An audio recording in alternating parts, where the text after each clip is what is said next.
Namaskar and welcome to our Geeta Satsang for today. Today is the auspicious occasion of Sri Ramanavami. So best wishes on Ram Navami to all of you who are watching this or being a part of this Satsang here. So with prayers to Lord Rama also to bless us, let us get started with our Satsang for today. Let us do the Prarthana. By the Guru's grace and the will of Sri Krishna, we have all assembled for this Geeta Satsang. May we have their guidance to be able to learn and adopt the things which will help us to grow spiritually. Let's chant the prayers. Vasudeva Sutam Devam Kamsa Chanuramardhanam Devaki Paramanandam Krishnam Vande Jagadgurum Krishnaya Vasudevaya Haraye Paramatmane Pranata Kleshanashaya Govindaya Namo Namaha. Namostu te Vyasa Vishala Buddhe Pullara Vindayata Patra Netra Yena Tvaya Bharata Taila Purnaha Prajvalito Jnanamaya Pradipaha Ramanujadaya Patram Jnana Vairagya Bhushanam Srimad Venkatanathāryam Vande Vedanta Deshikam Yo Nityamachyutapadambuja Yugma Rugma Vyamohatastaditarani Trinaya Mene Asmadguror Bhagavatosya Dayaika Sindhoho Ramanujasya Charanau Sharanam Prapadye. So with prayers at the lotus feet of the Acharyas, let us get started with our Shloka for today. So in the previous satsang, we covered up to the 18th Shloka. Now here, today we are going to take up the 19th Shloka. So Lord Krishna continues to explain to Arjuna about what is a wise person's attitude towards the soul. So in the 19th Shloka, he says, Ya enam vetti hantaram yaschainam manyate hatam ubhau tau na vijanito nayam hanti na hanyate. So the meaning of this is that neither of these two people is said to have knowledge, is said to be a jnani. Who is that? Who are these people who don't have knowledge? The one who thinks the soul can slay. Slay means kill. So the one who thinks the soul can kill is not having knowledge. The one who thinks the soul can be slain, it can be killed, such a person is also not having the right knowledge. Why? Because truly, in the real sense, the soul neither kills nor can it be killed. So again, if you remember, and in the previous few satsangs we have seen how Krishna was actually chastising Arjuna and telling him that you talk as if you are a wise person, but the wise people do not lament for the living or for the dead. So, although you are saying all these words and you are acting as though you are very wise, in reality, what you are talking is not that sign of a wise person. So, here, when we say wisdom, what is that wisdom? What is that jnana which the truly knowledgeable people have? That the soul cannot kill anybody else. One soul cannot kill another soul. And the soul cannot be killed by anyone also. So if you think that somebody is going to kill another soul, that is wrong. If you think a soul can be killed by somebody, that is also wrong. Because the soul will not kill, nor the soul can be killed. So this is the true nature of the Atma. So it is erroneous, it is wrong on our part to believe that Atma can be killed. It is only the body, the Sharira, which has death. There is no death for the Atma. To think that one Atma will kill another, when you say one person kills another, then when we say what is the identity of that person, it is not the Sharira of that person, it is the Atma. So do we mean to say that this one Atma will kill another Atma? That is also wrong. So Both these viewpoints are erroneous. They are wrong. So what is the right thing? So Krishna is convincing Arjuna that don't think like this. So the Atma is superior to the body. The Atma cannot be killed ever. The body will be lost at the end of this Janma. That Atma will take another body. So understanding this superiority of the Atma over the body is the first step to develop what is called as detachment or Vairagya. So all the time we are identifying ourselves with our body. So whatever it is that gives joy to my body, to my senses, to the Pancha Jnanendriyas, I want to, through those, I want to enjoy everything. I want to have some pleasant sight for my eyes. I want to hear good music. I want to taste delicious food. I want to wear good clothes which make me feel nice, right? I want to possess so many objects. Why all this? Because my sense organs are craving for this kind of enjoyment. And if I want to develop vairagya, to develop detachment from all these attachments, then what is the step that I have to take first? Understand that all these cravings are only of the body. Understand that even if you crave for these things and you try to satisfy those desires, they are never going to give you complete satisfaction. So when we start understanding this, we will develop vairagya. And what is the way to start developing this thought process? Understand the difference between the Atma and the body. Understand that the body is temporary, the Atma is permanent. Understand that the body has no jnana of its own. It is the Atma which is having jnana. Understand that the body will depart at the end of this life, while the Atma will continue to be eternal. So, if we keep reminding ourselves of this concept, then we will be able to develop Vairagya. Now, why it is so important for Krishna to tell Arjuna all this time and again in different ways, through different sentences, from different angles? Because Arjuna is not yet convinced about the rightness of the war. He is still stuck at the level of feeling emotional attachment for his elders and his family members. So, by trying to tell Arjuna that you saying that you will kill Bhishma and Drona is wrong, or you think that Bhishma and Drona can be killed, that is also wrong. It is only that body, that Sharira, which can be killed, but the Atma will always be eternal. Anyway, at some point of time, if you don't kill them in this war, they are going to die because of some other reason. So, what is your role now? Because this is a Dharma Yuddha, because this is a fight between right and wrong, between good and evil. So, your job is to do your duty. Right. Now, we have heard all this. Now we are understanding what Krishna is telling. That, you should be not thinking that Atma can be hurt. You cannot do anything to hurt the Atma of Drona and Bhishma and everybody else. So here we may get a doubt. Now, even the Vedas, the Shastras, everywhere, they tell a lot about the practice of ahimsa or non-violence, isn't it? So, on the one hand, the Vedas, everybody, the Shastras all advise that you should not do himsa.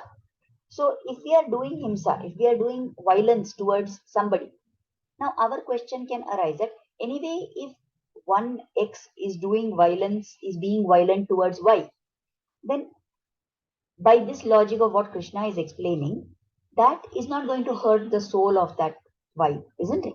So why is it that the Shastras say you should be non-violent, you should practice non-violence? This violence, is it to the body or to the Atma?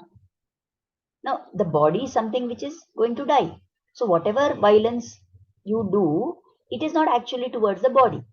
But so in that sense, does it mean that non-violence means you should be non-violent to the Atma? Yes. Now, how does this apply then? We are saying Atma is eternal. Atma cannot be killed. Atma cannot be affected by all these things. Then why are we telling that don't be violent towards the Atma? Isn't it? So this is a logical question that arises. So here the Acharyas explain that when we are saying ahimsa, don't behave in a violent manner, and what is the meaning which is implied? What is it that they are trying to tell us? don't commit that kind of violence which is going to cause the Atma to get separated from the body. Why? Because that is something which we don't have the right to do. Who is it that decides when the Atma will separate from the body? It is according to the guna karma according to the karma of that person. So whatever is a particular individual's karma, that karma will decide how long that person is going to live, at what point he is going to die, what kind of death that body will have, at what stage of life that death will happen. So all those things are decided by the karma of that individual. And we as individuals don't have the right to decide to put an end to somebody's life. For the same reason, it is also wrong to say that somebody says that, okay, I want to get moksha. This body is what is stopping me from getting moksha. So I will commit suicide. I will kill this body and I will get moksha. It is not as simple as that, isn't it? Because when you decide, you don't have the adhikara to decide that it is time to end this body, whether it is your own or somebody else's. It is only the karmas that will decide. And if we look at it, with the overall picture, then it is God who will decide, we can say. So according to whatever your accounts are, then Lord has kept the accounts for what you deserve. So according to that, He will be the decider, and we cannot decide. So although it appears at first sight that this concept of ahimsa is talking about violence to the body, it is not about violence to the body. It is about ahimsa, not being violent, not doing anything which is going to cause separation of the body from the Atma. So this is how the Acharyas explain this part. So from this shloka, what is it that we have to learn? Right? So already we talked about this, that we constantly keep identifying ourselves with the body. And this identifying with the body leads to fear. Now, the minute we have some problem in the body, right? Some illness strikes us, or we are not feeling well, then if you look at our response to that situation, we are desperately trying to do whatever we can to regain our good health. So it is not that we should not do that. We should do it. But you may have noticed that many times we feel too anxious, or we are constantly searching for what to do next, what to do next, what I can do for this, what I can do for that. And any small bodily discomfort, we are scared of having to face that discomfort. Why this happens? Because we are worried that this body will be taken away from me. So that fear of losing the body, the fear of death, the fear of dying comes because of being identified with this body. Now, every time we talk so much about how sadhana is done to get moksha, and we should be, ever ready. Like our purpose of our life is to get moksha and to go finish our accounts and go away and be with the Lord permanently. Although that we may talk about at the intellectual level, but we are still, because we have not yet progressed in our sadhana, we are not at a level where we actually, now suppose in the middle of this satsang, the Lord were to appear, and say that, okay, I have decided that now I'm going to give moksha to all the people here. Do you think we will really be happy about that? Immediately our mind will pull us and say, oh, I have this duty still to complete. I still want to wait for my son's education to be over. I want to wait for my daughter to get married. I want to wait to complete this responsibility of mine, isn't it? So none of us have reached the stage where if we are told, okay, you will be given moksha in this moment, that we will embrace it very happily. And why is that? Because we are constantly identifying ourselves with only the sharira. So, how do we get over this identification then? We need to identify with my identity as the Atma and not as the Sharira. So, how can I start this process of developing detachment from the body? The most important first step we can start taking is stop pampering our body. So, the more we give our body whatever it craves, the more we are getting caught up in attachment to the body. So when we refuse to indulge our senses, that is when we will start slowly developing a sense of separation of what is this I and what is this body. How the Atma is different from the body. Now, many times people say that, okay, if you are having a strong desire for something, then you indulge in that desire, you enjoy that, and after some time, you will, outgrow that. But this does not always happen. We have seen, maybe with some small, very superficial kind of desires, it is okay. We will be able to overcome that, maybe by having, okay, I like some sweet, I will have it once or twice. Maybe I will say that, okay, I will be satisfied with that. But there are many desires that we have known out of our own experience. We know, we have seen that giving in to that desire and fulfilling that desire does not ever put an end to the wish for more. We will keep on wanting more and more. And in fact, this like and dislike and this strong, what you say, impulse to fulfill that desire, to satisfy that desire. It is so strong, that impulse, that that becomes what is called as vasana. So that is another part. In the previous satsang, sometime we have talked about how when the Atma departs, then the other coverings around that, right? The koshas, the other part, the mind also moves on to the next janma. Now we can see that there are some people, if you have observed, like let us say there is somebody who is a very strong alcoholic, let us say, for example, that there is this person who is all the time dependent on alcohol. Now, you cannot explain that kind of an insatiable desire, that whatever, how much ever they are drinking, their desire is never fulfilled completely. They will keep on drinking and want to drink more and more. You cannot explain that just by saying that, okay, they have a desire they're trying to fulfill. It is probably quite likely that that Atma which came into this Sharira from previous Janmas, it has that strong vasana of hankering for alcohol. And that is what has made this person turn into such a alcohol dependent person in this Janma also. So if we always try to give in to our desires and we are going to keep on trying to fulfill and satisfy them completely, there will never be an end to it. That acharyas explain how if you have fire, right? Now this desire what we have is like a fire which is blazing very strong. And if you have this strong fire which is burning, and you say that, okay, I will fulfill that desire, it is like, pouring more fuel, more petrol into the fire. So do you think ever by doing that, by trying to fulfill the desire, do you think it is possible that the desire will get fulfilled? If you put petrol into the fire, will it stop burning after some time? No, it will definitely continue to burn, and it will burn with even more intensity, right? So the only way we can come to a stage of detachment is by giving up that desire, by trying to suppress that desire, by taking away the impulse for that desire. And that is not something which is easy. It will take a long time, it will take a lot of practice, isn't it? Even something as simple as like we've made a habit of certain things. That let us say, I have a habit that every morning I wake up, and soon after waking up, I drink a cup of coffee or tea.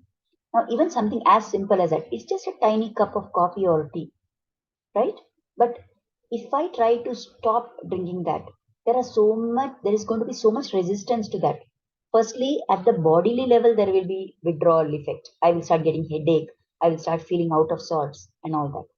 Mentally, I will feel the craving, right? And I will feel that, oh, something is happening to me. I just can't survive without this cup of coffee or tea in the morning. That is the way we have built up these things. But if I only go on drinking that coffee and tea every morning, then I will never get over that attachment to that cup of coffee or tea. But if I decide that, okay, I want to get over this, I want to renounce this cup of coffee and tea, then what I have to do? I have to somewhere stop. I have to put an end to that. And only by this kind of a giving up, only by tyaga, only by trying to forcibly get into the state of detachment, I will be able to put an end to that desire. Right? I think in some previous satsang I have talked about one story which I heard narrated in some satsang. So there was a man who said that, I have a lot of desires. I want to get rid of them. So he went to this guru, and to some, realized soul. He went to some guru, and he said that I want to get rid of all my desires. So how do I do that? So this guru told him, okay, he realized that this man has to be taught through a practical example. So he's told that man that do you have a pet? So this fellow said no. So he said, you buy a pet dog, okay, and keep it with you and feed it nicely for 7 days, and then you come back to me. So for 7 days, this man, he bought a pet dog. He took good care of that dog and he fed it nicely. Okay. And then he came back to this man. So he said, he told him, next, this guru advised, okay, now you've been getting along very well with your pet dog. Now do one thing. You go into the forest and leave the dog in the forest and you come back home. This man was a little confused that why is he giving me such strange instructions. But anyway, he followed whatever the guru told. So he went to the forest and he thought he went deep into the forest from where it would be very difficult to come out. So he went there. He put the little dog into one corner of the bush somewhere, and then he came back home. Now, when he reached home, he found that that dog had already reached there. So the guru had told him that you have to come back and report to me what happens. So he went back to the guru and he said, I did as you told. I left the dog in the forest and I came back home. But to my surprise, before I reached there, the dog had already reached there. Guru said, okay, fine. So now you do one thing. The dog has anyway come back.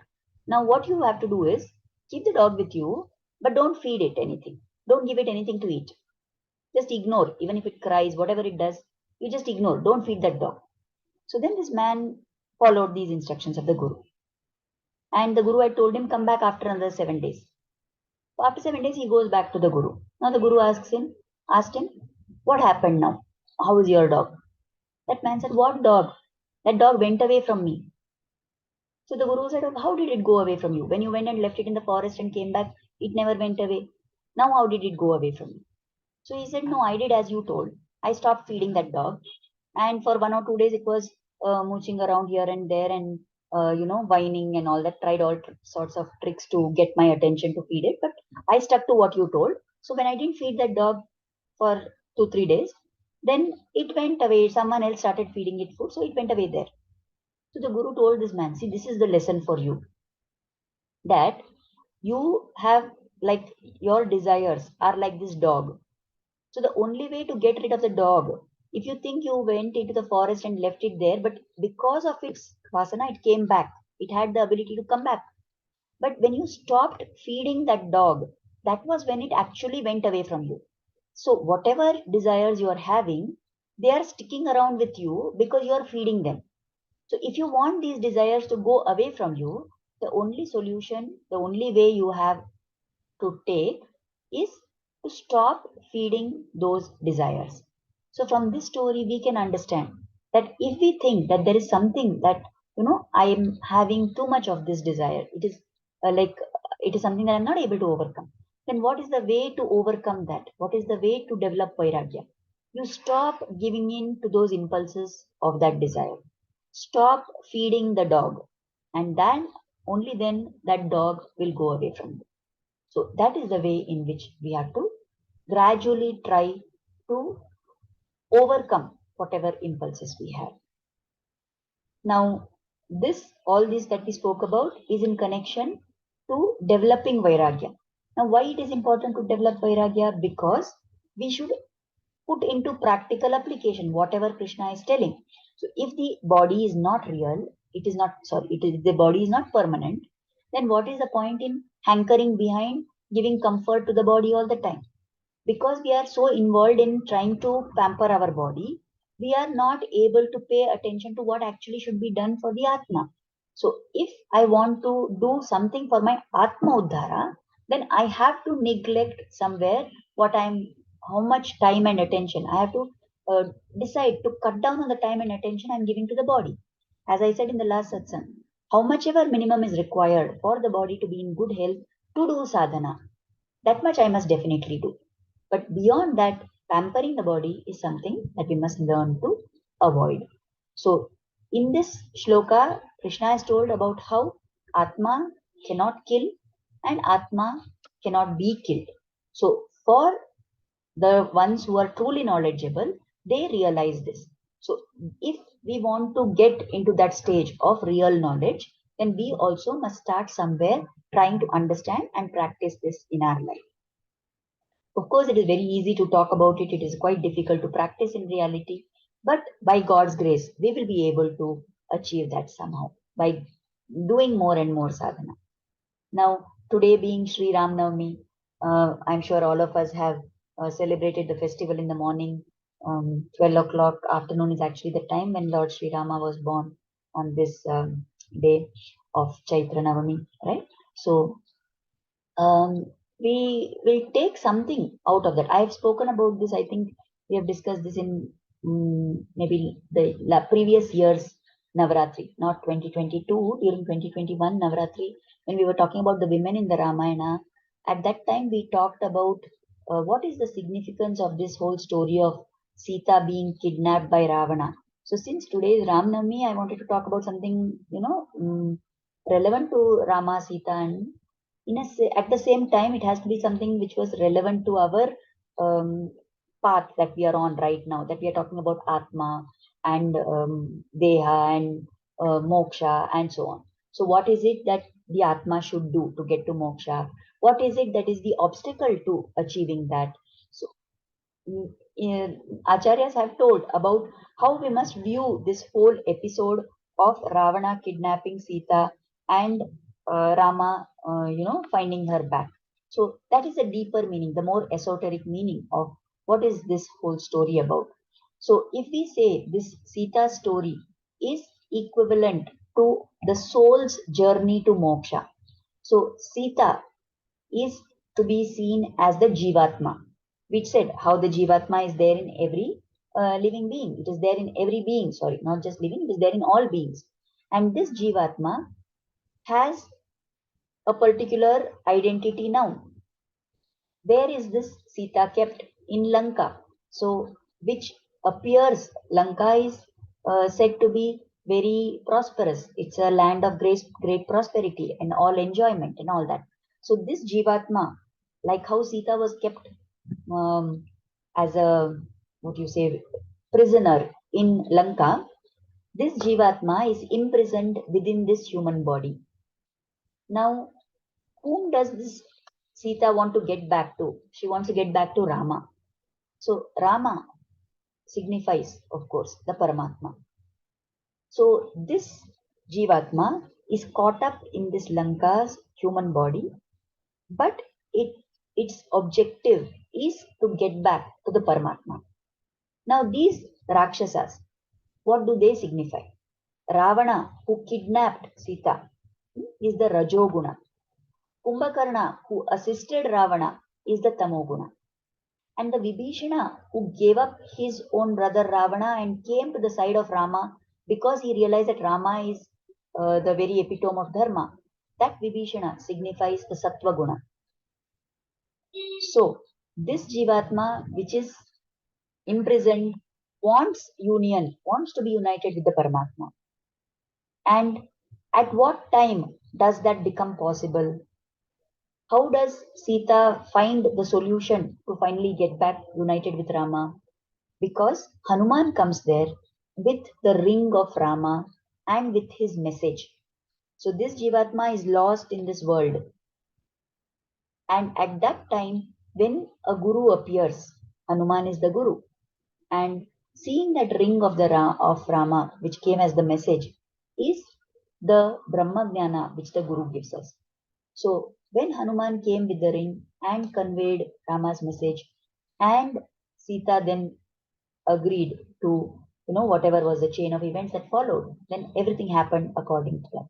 So having a guru in our life is going to be the catalyst which is going to help this Jivatma to meet its goal finally of uniting with the Paramatma, of reaching back to the Paramatma. So this is something that today is the occasion of Ramanavami. So on this day, as we think about the whole episode of Ramayana of Sita being kidnapped and later reunited with Rama, let us remember about this whole meaning, this deeper meaning of the Ramayana. And let us pray that Lord Rama, Lord Krishna, our Guru, everybody blesses us to be able to continue on our journey and get whatever we need to take us ahead, so that we can get whatever satsang we require, that we get whatever knowledge is required, that we have access to all the resources which are required, and that we move forward on the path of sadhana, continuing in our sadhana without any disruption and making progress to reach the lotus feet of the Lord. So we will now stop here by offering Kritagnyata. Let us offer gratitude at the lotus feet of Sri Krishna and Guru for inspiring us to start and join this satsang. And let us pray for their blessings and grace to always be on us. Namaskar. Thank you very much. And we will meet again next Thursday as usual. Thank you, Zarnaji. Thank you, everybody. And once again, a very happy Sri Ram Navami to all of you.